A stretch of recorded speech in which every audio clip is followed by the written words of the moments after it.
রসুল বললেন, আবু যর, আমি কুরসির কথা বলতে পারবো না, তবে তোমাকে আমি একটা দৃষ্টান্ত দেব। হযরত আবু যর গিফারি বলেন, ইয়া রাসূলুল্লাহ, ইয়া হাবিবাল্লাহ, কি দৃষ্টান্ত দেবেন? তখন আল্লাহ রসুল বলছেন, আবু যর গিফারি রে, তোমার ওই যে হাতের যে আঙ্গুলটা, এই আঙ্গুলটাকে বলা হয় সাববাবা।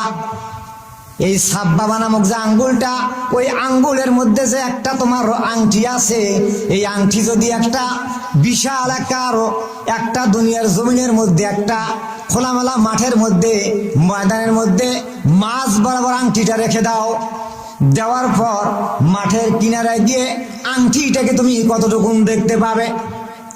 আবু যর গিফারি বলেন, ইয়া রাসূলুল্লাহ, ইয়া হাবিবাল্লাহ, মাঠের ময়দানের মধ্যে সাধারণ একটা আংটি যদি রেখে দেওয়া হয়, তা তো আংটি আছে কি নাই পরিকল্পনায় করা যাবে না। রসুল বলেন, আবু যর, হাতের আঙ্গুলের আংটি মাঠের ময়দানে রাখার পর যদি পরিকল্পনা করা যাবে না, ঠিক অনুরূপ ভাবে আল্লাহ রাব্বুল আলামিনের কুরসি এইরকম গোটা পৃথিবী যদি ওই কুরসির উপর রেখে দেওয়া হয়, ওই ঠিক অনুরূপ ভাবে একটা আংটির মতন হয়ে যাবে। বলেন সুবহানাল্লাহ। চ্যানেলটিকে সাবস্ক্রাইব করুন এবং পাশে থাকুন। ধন্যবাদ। সম্মানিত উপস্থিতি, তো আমি আপনাদের সামনে কোরআনে কারিম থেকে সূরা মুমিনের 15 নম্বর আয়াতে কারিম পাঠ করেছি। তো যতটুকু সময় ইনশাআল্লাহ আমি কাজে লাগার চেষ্টা করব।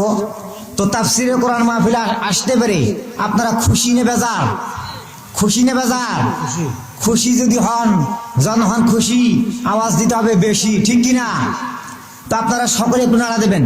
রব্বানা লাকাল হামদ, ربنا لك الحمد হামদান কাসীরান كثيرا তাইয়িবান মুবারাকান ফীহি, ইয়া রাব্বি লাকাল হামদু কামা ইয়ামবাগি লিজালালি ওয়াজহিকা ওয়া আযীমি সুলতানিক।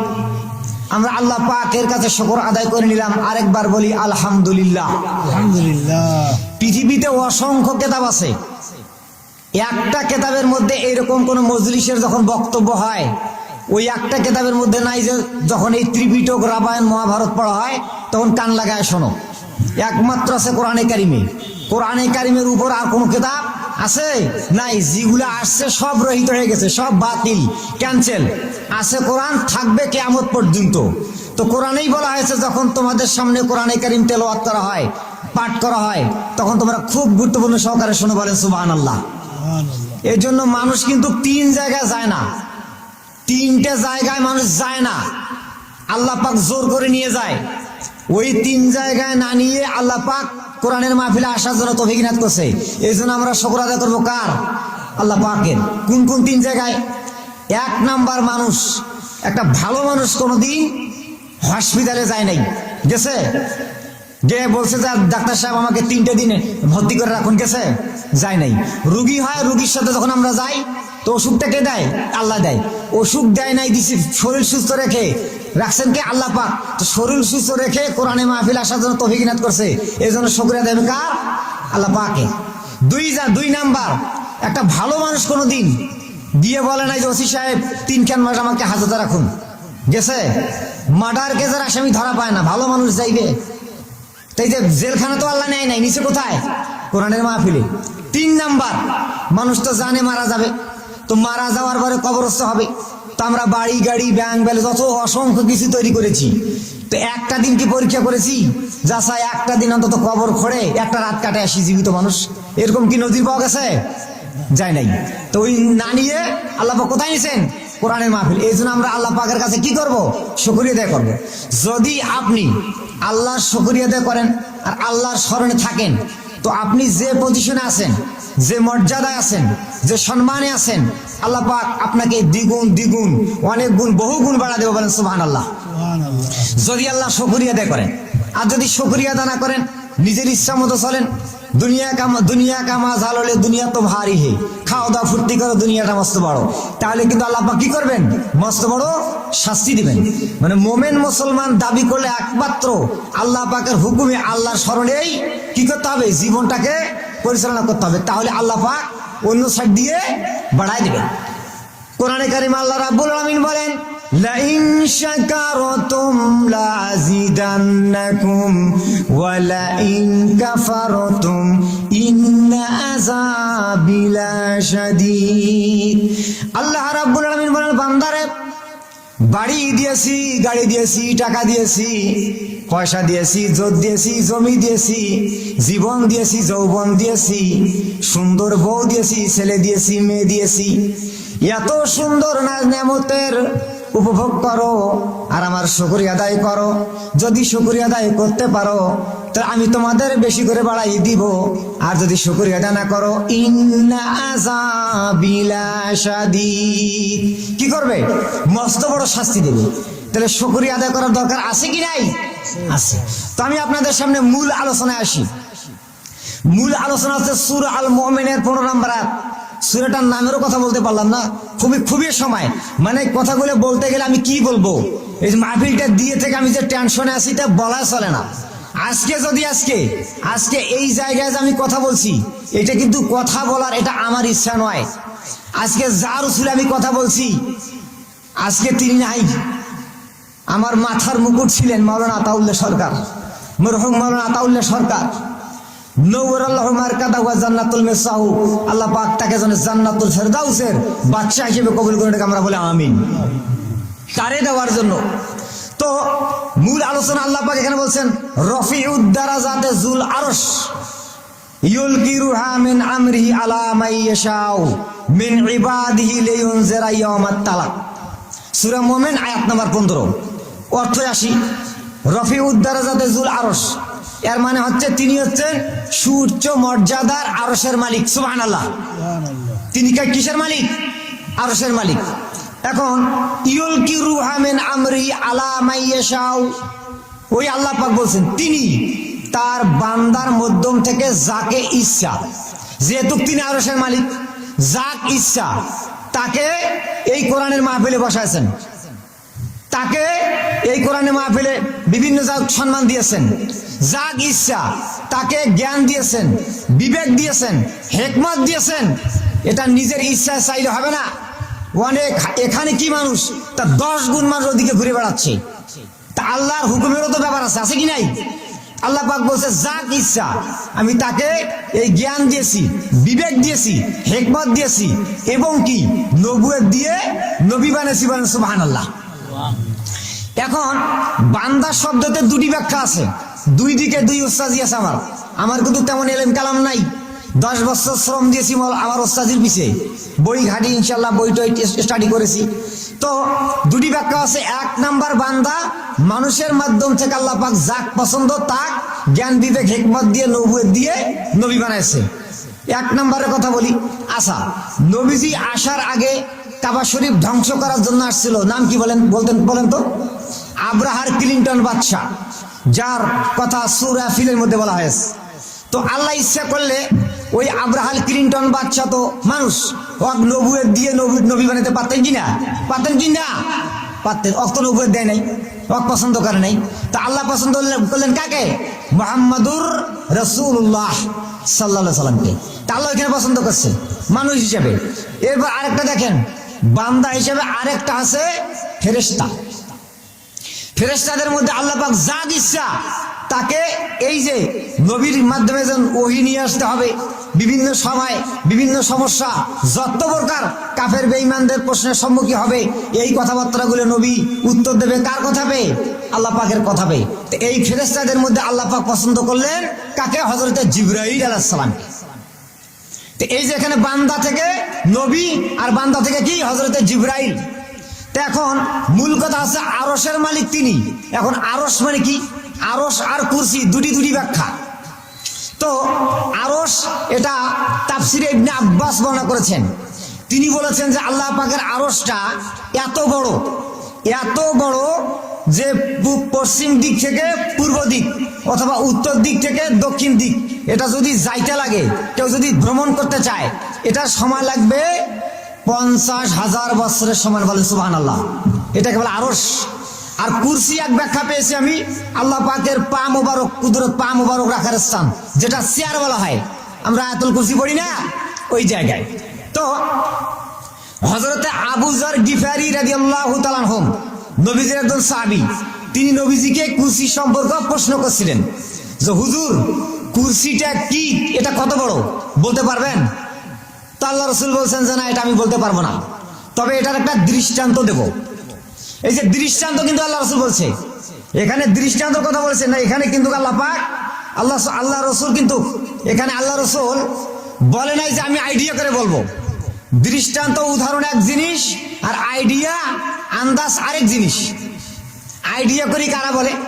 যাদের মধ্যে আল্লাহ রসুলের জ্ঞান নাই, কোরআনের জ্ঞান নাই, হিকমত নাই, তারা কি আইডিয়া আন্দাজ করে কথা বলে। কিন্তু যারা মোমেন মুত্তাকি দাবি করবে, এরা কোনোদিন আইডিয়া করে কথা বলবে না, কারণ কোরআনে যা আছে, হাদিসে যা আছে সেটাই বলবে। আল্লাহ রসুল বলছেন কি দৃষ্টান্ত। আর আইডিয়া করে বলে কারা? যাদের মধ্যে কি নাই, কোরআনে কারিমের জ্ঞান নাই। আন্দাজ একটা কথা কয় কি, অনেক দূর দেখে আসমানকে নীল দেখা যায়, আছে না বৈজ্ঞানিকের কথা। কিন্তু আইডিয়া যারা এই ধরনের কথাবার্তা বলে, তাদের সম্পর্কে আল্লাহ পাক কোরআনে কারিমে জবাব দিয়েছেন।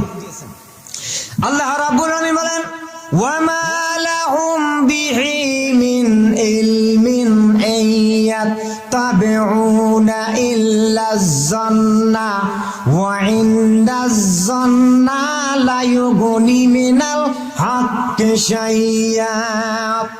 আল্লাহ রাব্বুল আলামিন বলেন, ওদের কাছে কোনো সত্যিকারের জ্ঞান নাই, ওদের কাছে আল্লাহ এবং আল্লাহ রসুলের জ্ঞান নাই।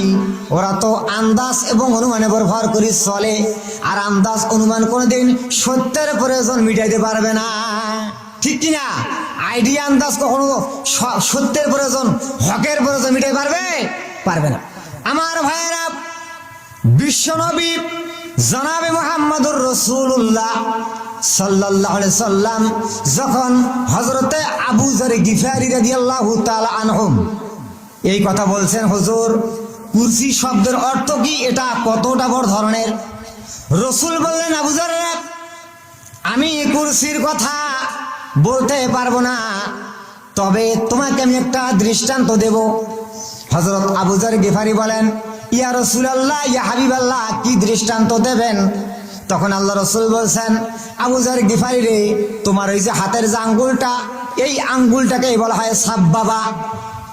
এই সাববাবা নামক যে আঙ্গুলটা, ওই আঙ্গুলের মধ্যে যে একটা তোমার আংটি আছে, এই আংটি যদি একটা বিশাল একটা দুনিয়ার জমিনের মধ্যে, একটা খোলামেলা মাঠের মধ্যে, ময়দানের মধ্যে মাঝ বরাবর আংটিটা রেখে দাও, দেওয়ার পর মাঠের কিনারায় গিয়ে আংটিটাকে তুমি কতটুকু দেখতে পাবে?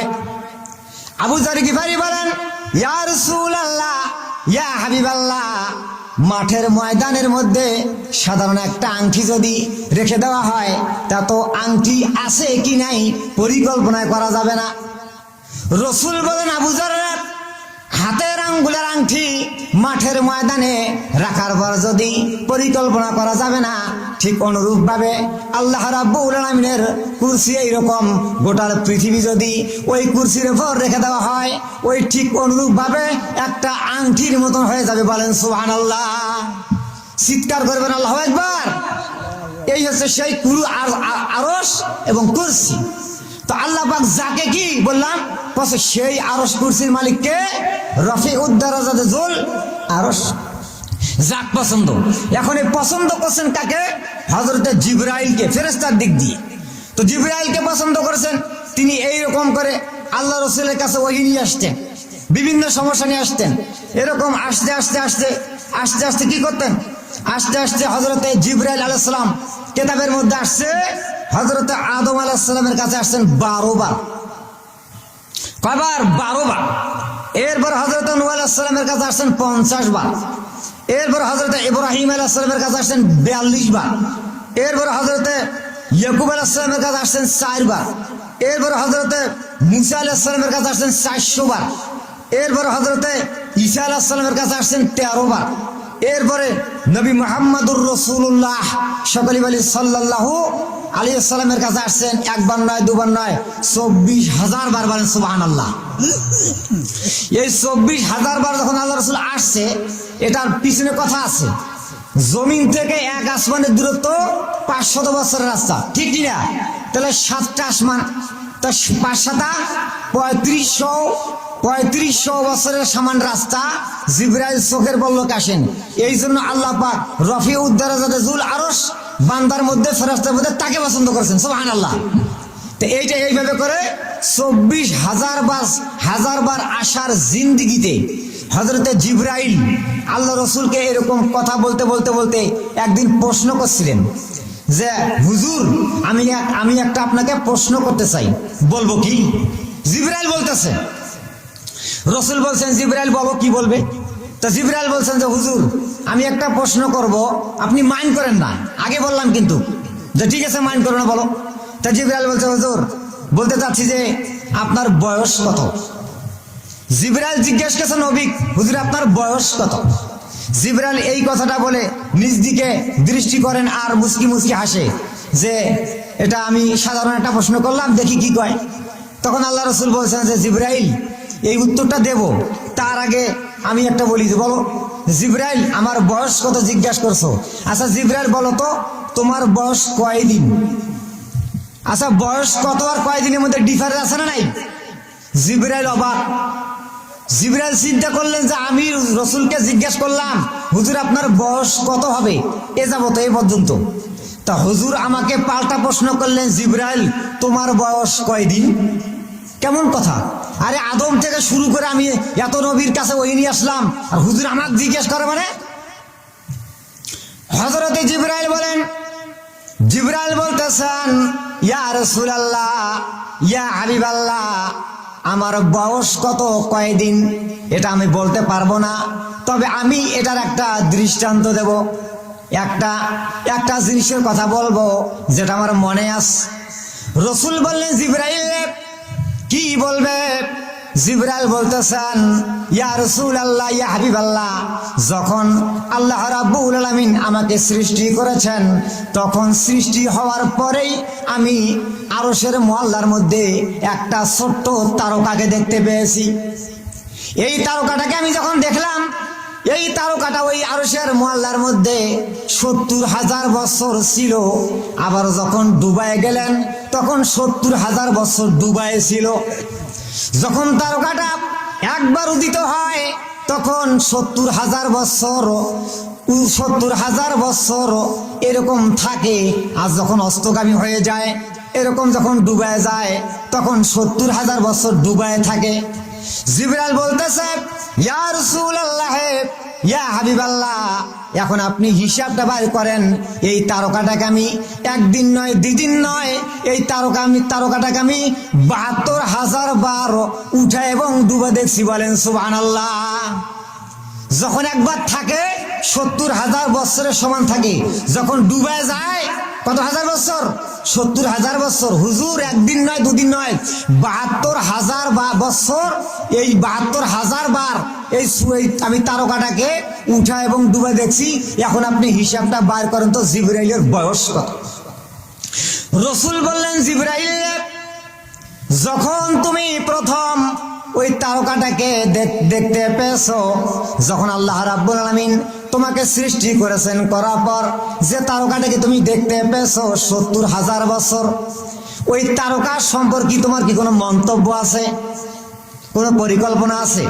জিবরাইল বলতেছেন ইয়া রাসূলুল্লাহ, ইয়া হাবিবাল্লাহ, না আমার তো কোনো মন্তব্য নাই, পরিকল্পনা নাই।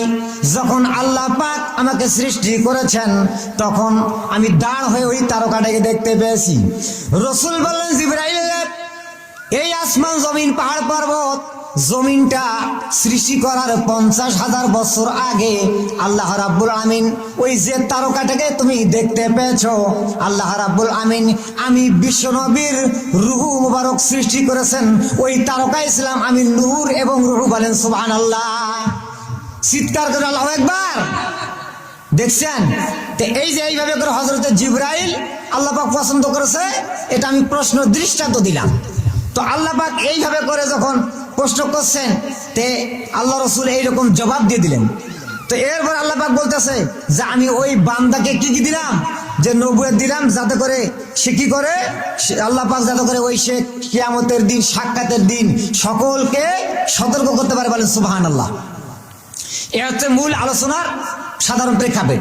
এখন তো এখানে আল্লাহ পাক বলতেছে যে আমি আমার বান্দার মধ্যে থেকে যা ইচ্ছা, তাহলে আমরা মুসলমানের ঘরে জন্মগ্রহণ করে ভাগ্যবান নাকি?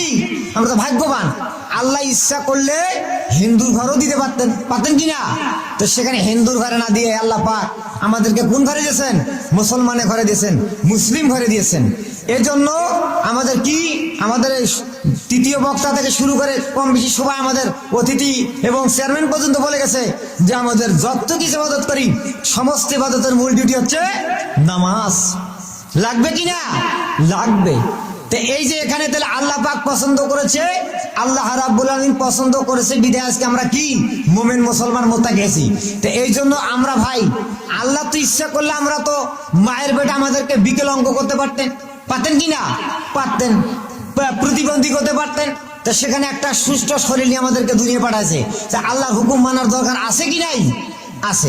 এখন যদি আমরা আল্লাহ পাকের হুকুম না মানি, তাহলে কিন্তু আপনি কি করবেন? আল্লাহ পাকের কাছে সীমা লঙ্ঘন করবেন। কারণ আর এই সীমা লঙ্ঘনকারী যারাই করবে তারাই আল্লাহ পাকের কি জান্নাত যাইতে পারবে না। তো এখন ওই জায়গার বলছে রফিউদ দারাজাতুল আরশ, আল্লাহ পাক ওই জবাবটা আরে জায়গায় দিলেন।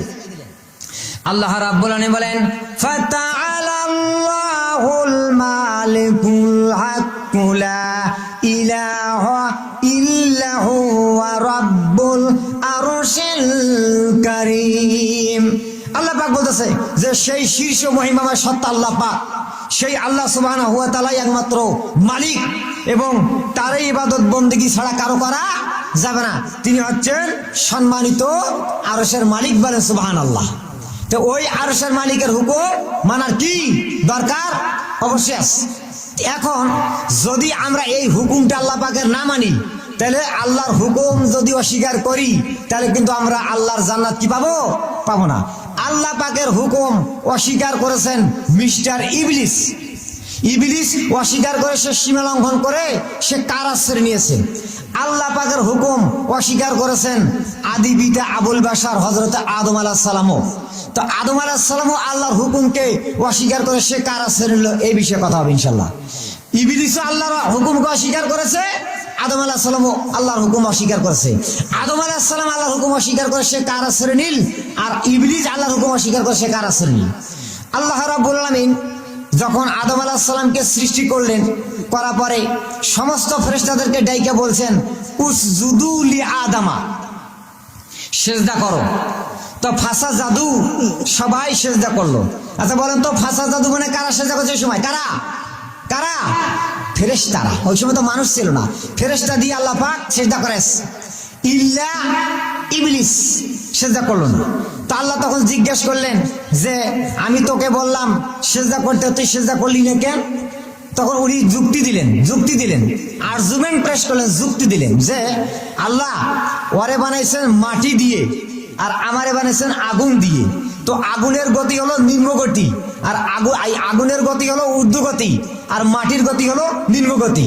তো ঊর্ধ্বগতি জিনিস কোনোদিন নিম্নগতি জিনিসের কাছে আত্মসমর্পণ করা, স্যালেন্ডার করা, পোস্ট অ্যান্ড সেন্টিমিটার, এটা আমার দ্বারা সম্ভব নয়। ইবলিস কি বললো? এটা যুক্তি দিয়ে বুদ্ধিজীবীরা আশ্রয় নিল। আল্লাহ বলতেছেন মরদুদ, এখান থেকে বেরিয়ে যা। তাহলে ও কি হয়ে গেল? সীমা লঙ্ঘন করলো, শয়তান হয়ে গেল। এরপর আসেন আদম আলাইহিস সালাম কোন সীমা লঙ্ঘন করলে? আদম আলাইহিস সালামকে আল্লাহ পাক বানালেন, বানা পরে বলতেছেন যে আদম, আবুল বাশার, তুমি এই জান্নাতের মধ্যে চলাফেরা, থাকা, খাওয়া যা আছে সব প্রয়োজন তোমার দেওয়া হয়েছে। তুমি এই জায়গায় চলাফেরা, খাও, থাকা সব করো, কিন্তু খবরদার ওই যে গাছটা নিকট যাইও না। এখন ইবলিস যেমন যুক্তি দিয়েছিল, আদম আলাইহিস সালামও এই জায়গায় যুক্তি দিতে পারতেন যে আল্লাহ, এই যে জান্নাতে চলাফেরা, থাকা, খাওয়া সব কিছু ওপেন, এখন এমন একটা গাছ রাখছো যে গাছের গেলে আমি পথভ্রষ্ট হয়ে যাব, আমার ক্ষতি হবে, তা গাছটা ওনারা রাখছে কেন? উখুড়ি খালি দিলে তো হয়ে গেল ভাই। এই কথাটা বলতে পারতেন কিনা? জবাব দেন, পারতেন কিনা? পারতেন। কিন্তু আদম আলাইহিস সালাম বলে নাই কেন? আদম আলাইহিস সালাম ছিলেন মানুষ। ওই যে আল্লাহ কি পছন্দ করেছে, আল্লাহ তাকে কি করেছে? চয়েস করেছে। আদম আলাইহিস সালাম তখন কি করলেন? ওই যুক্তি না দিয়ে আদম আলাইহিস সালাম আল্লাহর কাছে কি করলেন? স্যালেন্ডার করলেন, আত্মসমর্পণ করলেন। আল্লাহ ওইটা কি করেছেন? পছন্দ করেছেন। শুধু স্যালেন্ডার নয়, এমন স্যালেন্ডার করলেন, এমন আত্মসমর্পণ করলেন, ভবিষ্যতে যদি ওই আদম আলাইহিস সালামের সন্তান, আদি সন্তানরাও এরকম করে ভুল ভবিষ্যৎ করে থাকে, তাহলে ওই স্যালেন্ডারের দোয়াটা আল্লাহ পাক কোরআনে কারিমে রেকর্ড করে দেবেন। সুবহানাল্লাহ। হযরত আদম আলাইহিস সালাম আল্লাহ রাব্বুল আলামিনের কাছে তিনি বলতেছেন, হায় আল্লাহ তাআলা, রব্বানা যালামনা আনফুসানা ওয়া ইল্লাম তাগফির লানা ওয়া তারহামনা লানাকুনান্না মিনাল খাসিরিন। আদম আলাইহিস সালাম বলেছেন, মহান রব, আমি আমার নিজের নফসের উপর জুলুম করেছি, অন্যায় করেছি। এখন তুমি তোমার পক্ষ থেকে আমাকে ক্ষমা করে দাও। তুমি যদি মাফ না করো, কে আমাকে মাফ করবে? তুমি যদি ক্ষমা না করো, কে আমাকে ক্ষমা করবে? তুমি যদি রহম না করো, কে আমাকে রহম করবে? সুতরাং আমি তো পথভ্রষ্টের মধ্যে হয়ে পড়ে যাব। আল্লাহ রাব্বুল আলামিন আদম আলাইহিস সালাম যখন আল্লাহ পাকের কাছে সারেন্ডার করলেন, আত্মসমর্পণ করলেন, আল্লাহ রাব্বুল আলামিন আদম আলাইহিস সালামকে ক্ষমা করে দিলেন। শুধু ক্ষমা শেষ নয়, আল্লাহ রাব্বুল আলামিন বিশ্ববাসীর সামনে ওয়ার্ড অফ দ্য লিডার হিসেবে পাঠিয়ে দিয়েছেন। বলেন সুবহানাল্লাহ। চিৎকার করবেন আল্লাহু আকবার। তো এই যে দেখ, আল্লাহ পাক কি করলেন? পছন্দ করলেন। এখন এইভাবে করে আমরা যদি আল্লাহ পাকের হুকুম আহকাম যদি আমরা না মানি, তাহলে অবশ্যই কি হবে? এই জন্য আল্লাহ পাক পছন্দ করেছেন যে আমরা ক্ষমা করলেন, সারেন্ডার করলেন, এরপর আল্লাহ পাক আমাদেরকে এই দুনিয়ার মধ্যে পাঠিয়ে দিলেন। তা এই জন্য কোরআনে কারিমের মধ্যে আসছে যে যত নবী রাসূল আসছে, সমস্ত নবী রাসূলদেরকে আমি কি দিয়েছি? জ্ঞান দিয়েছি, বিবেক দিয়েছি, পছন্দ করেছি। তাহলে আদম আলাইহিস সালাম সারেন্ডার করলেন ভুল করার পর কার কাছে? আল্লাহর কাছে। আল্লাহ পছন্দ করেছে। কিন্তু ইবলিস সারেন্ডার করে নাই, বিদায় কি হয়েছে? শয়তান হয়েছে। সে যুক্তি দিয়েছে, আর কি করছে? যুক্তি দিয়েছে, বুদ্ধিজীবীর আশ্রয় নিয়েছে। ও শয়তানি যুক্তি দিয়ে বুদ্ধিজীবীর আশ্রয় নিয়েছে। ওই যে আমরা বলি না, তোর মাথায় এত বুদ্ধি রে। আজকের থেকে শোনেন, বুদ্ধি কথাটা বলবেন না। বুদ্ধিটা আসছে শয়তানের যুক্তিগত থেকে। তাফসিরে আমি পাইছি, শয়তানের যুক্তিগত থেকে বুদ্ধিটা আসছে। কোরআনে কারিমের মধ্যে একটা আয়াত দেখাইতে পারবেন না, একটা হাদিস নাই আমি অমুক নবীকে বুদ্ধি দিছি, অমুক নবীর সাহাবীকে বুদ্ধি দিয়েছি। কোরআন আসছে, ওয়ামা উতিতুম মিনাল ইলমি ইল্লা কলিলা, আমি মানুষকে সামান্যতম কি দিয়েছে? কি স্যার? জ্ঞান দিয়েছি। চিন্তা করছেন? বুদ্ধি নয়, বুদ্ধি আছে শয়তানের যুক্তিগত সঙ্গত থেকে। বুদ্ধি কথাটা বলবেন না। আপনার বলেন, ভাই আপনার মাথায় এত জ্ঞান, জ্ঞানের কথা বলবেন। তা আল্লাহ পাক বলতে, যখনই নবীদের কথা আসে, যখনই আপনাদের ওলিয়া উলিয়াদের কথা আসে, তখন আমি এদেরকে কি দিয়েছি? জ্ঞান দিয়েছি। বাপের কাছে যে জ্ঞান আছে, ছেলের কাছে অর্জন করে নাই। মেয়ে যে জ্ঞানটা অর্জন করেছে, মা ওই জ্ঞান অর্জন করে নাই। ঠিক কিনা আমার ভাইয়েরা? আল্লাহ রাব্বুল আলামিন জ্ঞান সম্পর্কে আল্লাহ পাক বলতেছেন, ইয়া আবাতি ইন্নী কাদ জাআনি মিনাল ইলমি মা'লাম ইয়াতিকা ফাত্তাবি'নি আহাদিকা সিরাতান সাবিয়্যা। আল্লাহ রাব্বুল আলামিন বলেন, হযরত ইব্রাহিম আলাইহিস সালাম তার পিতাকে ডেকে বলেন, আব্বাজান, আমার কাছে যে বিষয়ের জ্ঞান আছে, তোমার কাছে সে বিষয়ের কোনো জ্ঞান নাই, বিবেক নাই। সুতরাং তুমি আমার অনুকরণ করো, আমি তোমাকে সঠিক এবং সোজা রাস্তা দেখায় দেবো। বলেন সুবহানাল্লাহ। চিৎকার করবেন আল্লাহু আকবার। ইব্রাহিম আলাইহিস সালামের কাছে কি ছিলেন? জ্ঞান ছিলেন। ইব্রাহিম আলাইহিস সালামের কাছে কার জ্ঞান? আল্লাহর জ্ঞান। লূত আলাইহিস সালামের জ্ঞান সম্পর্কে আল্লাহ পাক বলেন, ওয়ালুতান আতাইনাহু হুকমান ওয়া ইলমা। লূতকে আমি জ্ঞান দিয়েছি, বিবেক দিয়েছি, হিকমত দিয়েছি। মুসা আলাইহিস সালামের জ্ঞান সম্পর্কে আল্লাহ পাক বলেন, ওয়ালাম্মা বালাগা আশুদ্দাহু ওয়াস্তাওয়া আতাইনাহু হুকমান ওয়া ইলমা। মুসা আলাইহিস সালাম যখন তার বয়স সন্ধিপ পার হয়ে গেলেন, নিজেকে ভালো মন্দ লালন পালন করার জন্য যখন তিনি সম্পূর্ণ হয়ে গেল, তখন আমি আমার পক্ষ থেকে মুসাকে জ্ঞান দিয়েছি, বিবেক দিয়েছি, হিকমত দিয়েছি। রাসূল আকরাম সাল্লাল্লাহু আলাইহি ওয়াসাল্লামের জ্ঞান সম্পর্কে আল্লাহ পাক বলেন, ওয়ালা ইনিত্তাবাআতা আওয়াহুম বাদাল্লাযী যাকা মিনাল ইলমি মা'লাম মিনাল্লাহি মিন ওয়ালিয়্যিন ওয়ালা নাসীর। নারায়ে তাকবীর। দিন ইসলাম, দিন ইসলাম। আমাদের অতিথির আগমন, আমাদের অতিথির আগমন।